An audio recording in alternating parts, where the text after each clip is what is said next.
신앙이 소복소복 쌓이는 곳, 여기는 베드로 책방입니다.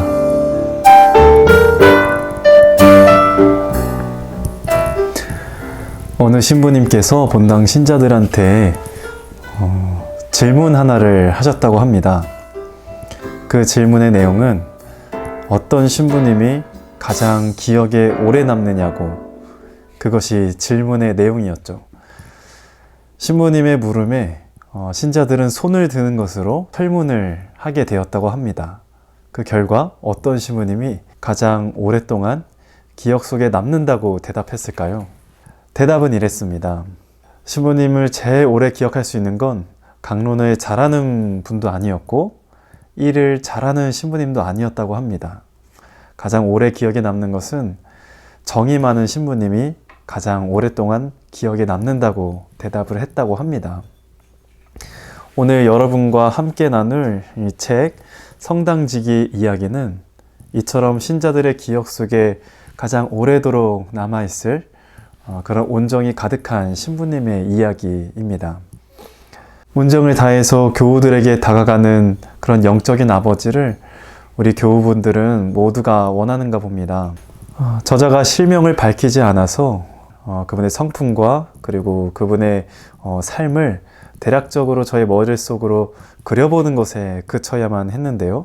오만함, 권위주의, 사치, 이런 단어가 전혀 어울리지 않는 신부님의 사목이 담겨 있는 책입니다.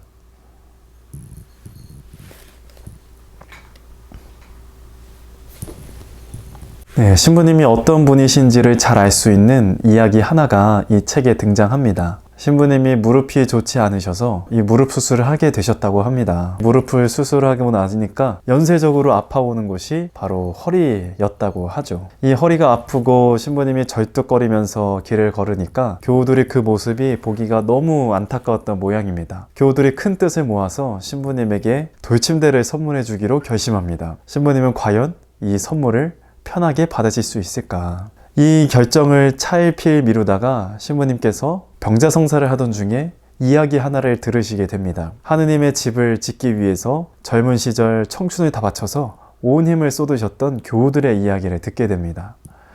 농번기에 가장 바쁜 그 시기, 자기가 가지고 있었던 트랙터, 경운기, 리어카 할 것 없이 돌을 실어다가 성당을 짓고 벽돌을 세운 교우들의 이야기를 신부님이 전해 듣게 된 것이죠. 자신의 청춘을 다 바쳐서 하느님의 집을 건설했는데 정작 본인은 전기장판에서 주무시고 사제를 위해서 돌침대를 사드린다고 하니 어느 신부님이 마음 편히 그 선물을 받을 수 있겠습니까?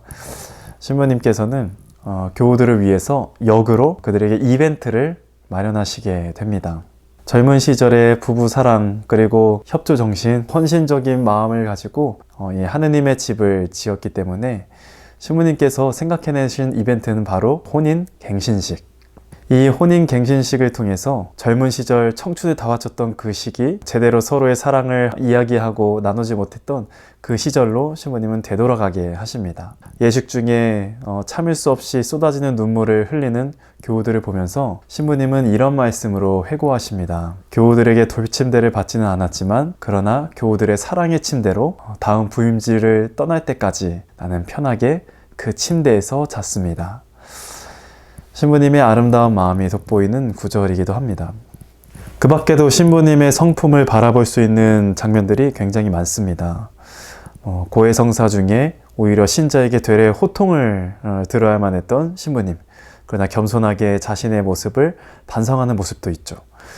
그리고 정말 어려운 일이지만 새벽 미사가 시작이 될 때면 신부님은 미리 2시간 전부터, 즉 새벽 4시부터 미리 나와서 신자들을 맞이할 준비를 하고 그리고 성체조배를 하면서 교우들을 기다리는 모습들.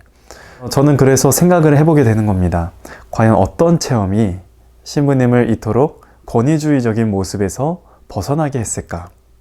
책을 읽으면서 3가지 부분을 저는 바라보게 되었습니다. 첫째는 미셸 신부님과, 두 번째 바로 어머니, 그리고 세 번째는 아버지였습니다. 먼저 미셸 신부님 이야기부터 꺼내보자면 신부님이 프랑스 리옹에서 유학하던 시절로 건너가게 됩니다. 프랑스 유학을 하던 도중에 신부님은 일종의 향수병을 겪게 됩니다. 보통 유학을 가게 되면 사제서품을 받고 가게 되는 경우도 있지만 대개의 경우는 신학생 때 유학을 떠나게 됩니다. 친구들은 미리 사제로서 서품을 받게 되지만 본인은 공부를 하느라 사제서품을 나중에 받게 되는 경우가 대부분입니다. 동료들의 사제서품 소식이 너무나 부럽고 나는 고국의 음식, 부모님, 친구 어느 것 하나 내가 만나고 싶고 맛보고 싶은 것 모든 것을 할 수 없게 되니까 일종의 향수병에 걸리시게 된 겁니다. 그런데 어느 날 바깥에 초인종이 울어서 문을 열고 나가보니 그 앞에 10명이 넘는 한국 청년들이 서 있더라는 거예요. 그래서 아주 오랜만에 안녕하세요 라고 한국말로 인사를 하게 되었다고 합니다. 알고 보니까 미셸 신부님께서 초대를 했던 것이죠. 이러한 배려 깊은 미셸 신부님의 삶도 우리 성당지기 신부님의 사목 생활에 영향을 준 듯 합니다. 그리고 두 번째, 이러한 권위적인 시선에서 벗어날 수 있게 했던 두 번째 영향은 바로 어머니였습니다. 책에 이런 이야기가 나옵니다. 사제서품을 받고 보좌신부로 발령이 난 뒤에 첫 번째 휴가를 받아서 본가에 방문을 하게 됩니다. 부모님과 시간을 보내고 다시 성당으로 복귀할 때가 되니까 어머니가 물으시는 겁니다. 신부님, 집에 어떻게 가실라우? 신부님은 대답합니다. 버스나 택시가 있으니 걱정하지 마세요. 그러니까 갑자기 어머니가 뜬금없이 이런 말을 하십니다. 아이고, 그러고 보니까 제가 신부님께 서품 선물도 드리지 못했네요. 잠시만 기다려보세요 라고 하면서 방으로 들어갔다 나오시더랍니다. 선물을 주신다니까 얼마나 기대가 되겠어요. 그래서 신부님이 그 선물을 기다립니다. 그런데 신부님의 손에 어머니가 무엇인가를 올려놓으시려고 하는데 제법 가벼운 종이 재질의 무언가가 올려진 것을 느낀 거예요. 그래서 이거는 돈도 아니고 뭔가 더 가벼운 종이인데 신부님이 약간 실망한 표정으로 이 손을 펴게 됩니다. 손바닥에 주어진 것이 바로 버스표. 요즘 우리 어린 친구들은 잘 모르겠지만 예전에는 버스표를 넣고 더 예전에는 토큰을 넣고 이랬었죠. 물론 저는 그 두 가지를 다 경험했습니다만 이거 TMI네요. 근데 이 손바닥에 올려진 이 버스표를 보고서 당황한 기색이 역력하니까 어머니가 그런 말을 하시더래요. 신부님, 우리 아들 신부님은 버스 타고 다니시오. 신부님이 만나는 신자들 대부분이 버스 타고 다닌다오. 물론 지금 시대에는 버스를 타고 다니는 신자들보다 차를 타고 이동하는 신자들이 많겠지만 그 당시 신부님이 사목활동하신 그때에는 그렇게 자가용을 가지고 있었던 그 자차를 이용하는 사람들이 별로 없었던 거죠. 하지만 중요한 것은 그것이 아니었습니다.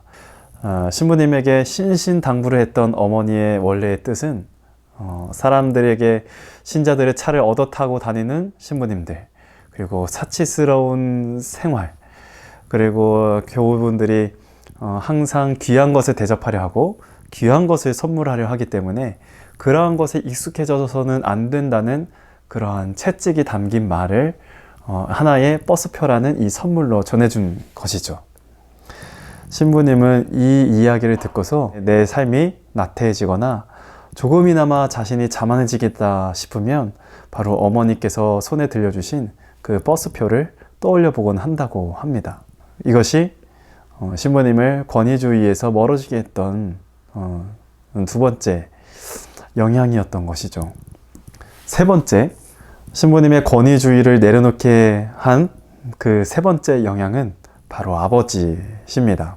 아까도 말씀드렸지만 신부님은 새벽 6시에 미사가 있으면 새벽 4시부터 미리 나가서 교우들을 맞이할 준비를 하신다고 합니다. 이렇게 교우들을 맞이할 준비를 다 마친 다음에는 성체조배를 하면서 미사 시간을 기다린다고 하죠. 물론 저에게는 있을 수 없는 일이기는 하지만 신부님께서는 그렇게 교우들을 일찍부터 맞이하시게 됩니다. 그리고 농번기가 되면 주일미사에 참석할 수 없는 신자들을 위해서 새벽같이 김밥과 그리고 따뜻한 차를 들고서 시장에 다니면서 신자들에게 그 김밥과 차를 몰래 전해주고 오곤 했던 것이 신부님의 모습이었습니다. 근데 이러한 모습이 과연 어디서부터 시작되었을까? 책의 끝자락에 그 힌트가 있었습니다. 바로 아버지였던 것이죠. 신부님의 아버지는 하루 일과가 새벽부터 시작이 됩니다. 새벽 일찍 성당에 발걸음을 하셔서 성모상 주변에 있는 연못에 물고기 밥도 주고 주변 청소도 해주었다고 합니다. 그렇게 주변 청소가 다 완료가 되면 이제 다시 하루 일과를 시작하기 위해서 집으로 오셔야 하는데, 그때마다 주머니에 잔돈이 생길 때면 그 잔돈을 커피 자판기 위에 올려놓곤 했다는 것입니다. 깜빡하고 동전을 가져오지 않은 사람도 커피를 마실 수 있게 하는 신부님 아버지만의 특별한 사랑이자 배려였던 것이죠. 이러한 것을 신부님은 오롯이 닮아가셨나 봅니다. 신부님이 하시는 그 모든 것들의 원천에는 아마도 이렇게 어머니와 아버지, 그 영향이 매우 컸던 모양입니다. 이렇게 미셸 신부님, 그리고 어머니, 그리고 아버지까지 세 분의 이야기를 제가 책 속에서 발견했지만 더 많은 이야기들이 있었겠죠. 신부님의 삶이 바뀌는 그 전환점, 그리고 신부님의 성품이 형성되기까지는 수많은 사람들과 수많은 관계 속에서 맺어진 것이겠지만, 그러나 제가 책 속에서 발견할 수 있는 부분은 저는 여기서 발견을 했습니다. 성당을 지키는 아름다운 파수꾼, 겸손하고 권위주의라고는 바라볼 수 없는 그러한 아름다운 사목자, 열정적이고 신자들을 사랑하고 누구보다 온정이 많았던 사목자. 오늘은 신부님의 책 성당지기 이야기로 함께 나누어 보았습니다. 네, 지금까지 신부님의 책 성당지기 이야기를 가지고 이야기를 나누어 보았습니다. 저는 이 책을 여러분들과 함께 나누면서 여러분들도 한번 생각해 보셨으면 좋겠다라는 부분이 있습니다. 내가 살아가는 삶 중에 나는 과연 하느님을 어떻게 내 삶으로 드러내는가? 그리고 내가 만들어 놓은 내 인생이라는 하나의 작품을 하느님께서는 어떻게 바라보실까? 이 부분들을 생각해 보면서 이 책을 읽으면 참 좋을 듯 합니다. 오늘도 함께 해주신 여러분들 감사드리고요. 다음 영상에서 또 만나겠습니다. 또 만나요. 컷!